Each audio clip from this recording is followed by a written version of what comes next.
Donc, tu avais besoin de quelqu'un pour surveiller tes enfants. Voilà comment tu as accepté de reprendre avec le père de tes enfants. Donc, quand tu partais pour ta formation, c'est lui qui restait, qui amenait les enfants à l'école, qui partait les récupérer. Toi, tu as ton argent de bourse là. Tu n'as jamais dépensé. À chaque fois que tu touches, tu as acheté une caisse et tu mets ton argent dedans pour économiser. Donc, depuis très longtemps, c'est dedans. Tous les mois, tu peux mettre comme ça 8K, 800K, tu peux mettre 900K, tu mets ça dedans. Et lui, il savait, mais je dis, donc ça veut dire que quand tu mettais l'argent dans la caisse, il voyait ça alors. Ma coach, je ne sais même pas comment ce monsieur-là a su où je mettais de l'argent. L'argent, là, j'ai jamais fait sortir la caisse devant lui, exprès même pour ne pas... Ok, d'accord. Attends, je continue, ma chérie. Donc, voilà comment il a commencé à venir à la maison. C'est lui qui s'occupait des enfants le temps que toi, tu rentres de ta formation. Et qu'est-ce qu'il a fait? Toi, tu mettais l'argent seulement. Mais un jour, tu allais mettre l'argent. Tu vois que c'est la même caisse, mais c'est pas... le trou où on met l'argent là, c'est pas pareil.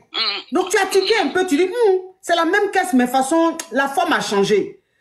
Donc tu as ouvert pour voir si c'était réellement ta caisse ou pas, ou bien en tout cas tu as ouvert la caisse, tu ouvres, c'est seulement les papiers qui sont dans la caisse, il n'y a plus l'argent. Tout l'argent a disparu, ces papiers, seulement les papiers de journaux là, il a plié, découpé, plié, c'est ce qu'il a mis. Donc toi, quand tu vois ça, et quand il revient de l'école, qu'il allait chercher les enfants, devant les enfants, tu n'as pas voulu faire des choses. Donc tu as dit, il y a l'anniversaire chez le voisin, là, les enfants vont aller là-bas rapidement, le temps que vous deux, vous soyez à deux pour parler. Quand tu as déposé les enfants, tu es revenu, tu lui as dit, mais tu es le seul qui rentre dans ma maison ici. Donc, quelqu'un, ça peut pas être les enfants parce qu'ils sont petits. Donc, quelqu'un ne peut pas rentrer dans ma maison pour prendre ma caisse, pour prendre tout mon argent dedans. Que moi, je vais appeler les coca. Voilà comment tu appelles les coca. Quand tu appelles les coca, quand ils voient que tu as appelé les coca, ils te disent non, c'est pas la peine de les appeler. Il faut dire qu'il n'y a plus rien. C'est pas grave, c'est moi qui ai pris.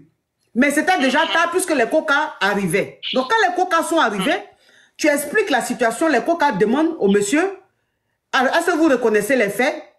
Déjà, au début, il voulait nier. Après, quand il a vu que les coca étaient insistants, il a reconnu les faits. Il dit oui, c'est lui qui a pris. Donc les coca lui disent, mais comment tu peux prendre l'argent qui ne t'appartient pas? Il dit non, que lui voulait faire des projets avec toi, mais à chaque fois, tu ne voulais pas. Donc c'est pour ça qu'il a pris cet argent pour ces projets-là. Oui, ma chérie, on t'écoute. Donc, après l'événement, il était censé me ramener cette boîte-là le lendemain. Donc ça veut dire que, attends ma chérie, hein, attends. Donc ça veut dire que dans la caisse là, si on veut bien compter, ton argent arrivait à 10K. 10K. 10K, voilà, 10K, 9 000 euros, 10 000 euros comme ça. Ton argent pouvait arriver. C'est ça. Donc le lendemain, moi j'étais à la maison avec les enfants. J'attendais à ce qu'ils viennent me remettre ma caisse. Au vu de ce qui a été dit avec les coca. On sonne à ma porte, je vais tranquillement, j'ouvre, je vois le monsieur devant ma porte avec la police. Qui m'accuse que... Les coca, ma chérie. Depuis là, j'ai dit coca. Toi, tu dis police. Pardon. Seigneur. Avec les coca. Je l'ai vu avec les coca. Et quand les coca m'ont demandé, madame, est-ce que vous êtes partie chez lui? J'ai dit non, je ne suis pas partie chez lui. Et les coca me disent qu'il m'accuse d'être partie chez lui et d'avoir pris la caisse d'argent. Donc, il n'y a plus rien là-bas. Donc, les coca me demandent, moi, de porter plainte de mon côté et que lui aussi porte plainte de son côté. Donc, moi, j'étais dépassée, je tremblais carrément. Je lui ai demandé, je voulais lui parler, je lui ai demandé. Donc, si je comprends bien, c'est toi qui es devenue la victime. C'est ça. Si je comprends, c'est toi qui es devenue la victime. Tu me voles. Et non, tu me prends mon argent, ma chérie. Tu dis trop de mots spam, s'il te plaît. Tu me prends mon argent et après tu envoies les coca vers moi et m'accuser, malgré qu'on a des enfants ensemble. Et je signifie que ce gars-là, il m'a rien apporté dans ma vie. C'est pour cela qu'on s'était séparés. Mais comme j'étais dos au mur par rapport à ma situation avec ma formation et les enfants, je me suis dit, ce sont ses enfants. Le fait qu'il m'apporte un coup de main, il n'y a rien de grave puisque ce sont lui-même ses propres enfants. C'est pas les enfants de quelqu'un d'autre. C'est ça. Et ce mec, il a profité de ça et il m'a pris tous mes économies. Je suis étudiante, j'ai rien, ma coach.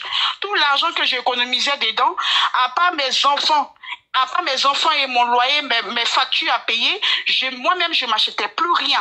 Oh. Je ne m'achetais plus rien. Il m'a tout pris. Il m'a tout pris. Il m'a tout pris. Je ne sais même pas quoi faire. Et ce gars-là, il est là, il se promène comme s'il se palvane partout, comme si de rien n'était. Pendant que moi, je suis là, j'ai plus rien et j'ai mes enfants. Pendant que j'étais en train de faire mon programme pour aller au pays, vu que ça faisait longtemps, je n'étais pas partie. Et là, je me retrouve sans rien. C'est pour cela que j'ai voulu appeler aujourd'hui pour parler de cette situation et même donner le nom de ce gars-là. Non, il ne faut pas donner. Moi, non, ma chérie. Je comprends que tu sois en colère et tout, mais moi, je ne peux pas te permettre de dire le nom. Mais ma coach, même si je donne le nom là, je vais assumer que ce soit aujourd'hui et demain. Parce que ma coach, tu n'as rien à voir dedans. C'est moi, c'est mon histoire et c'est mon problème. Non, ne donne pas, si ne donne pas, ma chérie. Il y a quelque chose qui arrive, je vais assumer. Je vais assumer les conséquences parce que ce monsieur-là, c'était pas la première fois qu'il me fait un truc comme ça. C'était pas la première fois. Mais à chaque fois, je prenais sur moi parce que je regardais les enfants. Je regardais les enfants. Je me suis dit, mais tu as déjà des enfants avec quelqu'un. J'avais cette peur-là de reprendre tout à zéro. Donc, je l'acceptais toujours dans ma vie. Mes parents, mes amis, tout le monde m'a parlé. J'ai jamais écouté. Mais il est revenu en mode ange. Et pendant tout ce temps, le gars, il avait pris mon Dieu. Et aujourd'hui, c'est lui qui est devenu la victime. Ma coach, il est devenu la victime. Et moi, je sors comme ça sans rien. Je fais comment? J'ai même plus de mots, je sais même pas quoi faire. Si je l'affiche pas partout pour que tout le monde... Non, ma chérie, si tu dis son nom, il va porter plainte que tu as dit son nom. Que tu l'as affiché. Tu vas assumer. Non, mais si non, je veux pas que... Non, je veux pas que ça passe par mon live. Je n'ai pas envie que ça passe par mon live. Mais franchement, c'est que le gars là... Mais comment tu peux faire ça à la mère de tes enfants? On n'a pas dit une inconnue. La mère de tes enfants. Un sociopathe, un psychopathe, ma coach, quand tu le vois, c'est un homme qui est très serviable.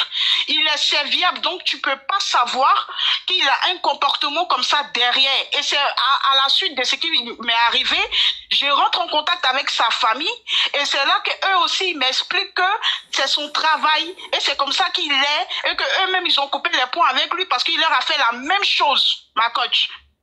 Il leur a fait la même chose. Et aujourd'hui, eux tous ont levé les bras, les mains derrière lui. Et c'est à moi qui fait ça. Pourtant, tout le temps, on était ensemble. Ce mec-là, je l'ai nourri, je l'ai hébergé et tout ça. Mais je faisais tout ça pour mes enfants. Parce que mes enfants sont très attachés à lui. Ils sont très, très attachés à lui. Je ne sais même pas comment faire. Aujourd'hui, je me retrouve en formation avec mes stages, avec les enfants. Je cours à gauche, à droite. L'école m'appelle parce que je n'arrive pas à temps pour récupérer mes enfants. Je ne sais même pas quoi faire, ma coach. Je ne sais pas quoi faire. Il ne s'attendait pas à ce que je découvre ça maintenant parce que je pensais que peut-être pour lui, j'allais voir à la dernière minute où j'allais... C'est ça. Pour lui, tu allais continuer. Tu allais continuer à mettre l'argent là jusqu'à tu n'allais jamais ouvrir. Peut-être tu allais ouvrir dans 1 an ou même dans 6 mois. Il ne savait pas que tu allais ouvrir. Tu allais faire attention. Tu allais constater que c'est pas pareil. C'est ça, ma coach. Je pense que le gars, peut-être qu'il s'attendait à ce que je remplisse la 2e boîte. Et quand j'allais finir de remplir la 2e boîte, il allait envoyer peut-être une 3e boîte sans que je ne sache. Mais heureusement que je me suis rendu compte, mais imagine la coach, à la dernière minute où je devais voyager, je prends la boîte et que je découvre les journaux qui ont été découpés dedans. Mais la surprise, la douleur, elle est encore plus, ça allait être triplé même. Ça allait être non, il y a des gens là, franchement, quand ils vont déjà là, eux-mêmes là même, ça veut dire qu'il n'y aura pas de place pour eux, quoi, quelque part. Parce que comment on peut être... Quand il va déjà là, la terre va le refuser, le ciel va le refuser. Il va être au milieu. Comment on peut faire ça? Il va être au milieu. Oh, courage à toi, ma chérie. Merci, ma coach. Merci beaucoup. En tout cas, bon live, ma coach. Oh, merci, bisous. Bisous. Comment on peut faire ça à la mère de ses enfants? La mère de ses enfants. Non, il y a des gars là, franchement. Allô?